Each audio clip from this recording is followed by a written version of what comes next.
Toujours dans le chapitre des références, on va voir dans cette vidéo c'est quoi une bibliographie. Alors une bibliographie est une liste structurée de références d'ouvrages ou d'autres documents, sites web peut-être. Le mot bibliographie vient du grec ancien, biblio ça veut dire livre et graphie ça veut dire écrire.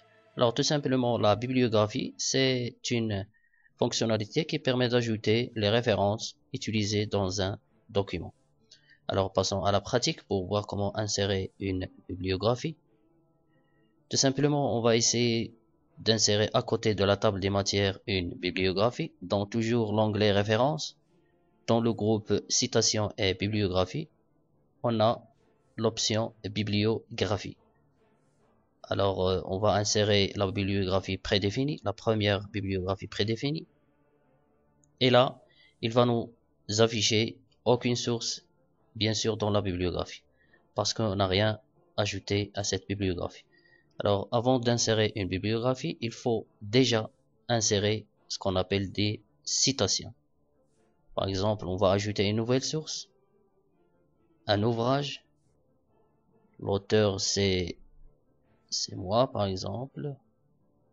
Alors le titre c'est enseigner, par exemple enseigner l'informatique au collège.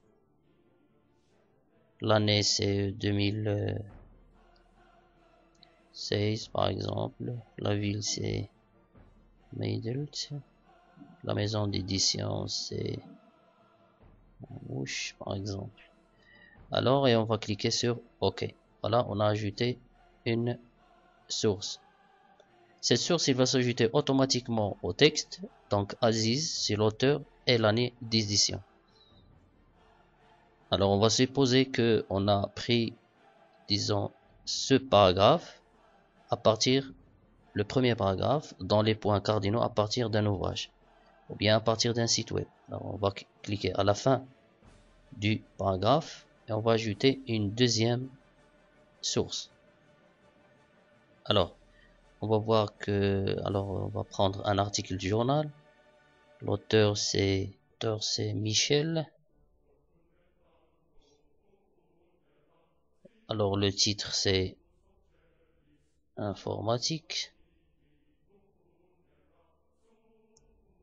Le nom du journal, par exemple le matin. L'année 2017. La page, par exemple 5. Et on clique sur OK. Alors à la fin du paragraphe, on a Michel et on a 2017, etc. Alors et maintenant, on va essayer d'insérer la bibliographie dans la deuxième page par exemple. Alors bibliographie et bibliographie. Et là vous allez constater l'apparition des deux sources qu'on a utilisées dans ce document, c'est Aziz, etc. avec le nom du livre, l'ouvrage, la ville, aussi la maison d'édition, etc. Merci.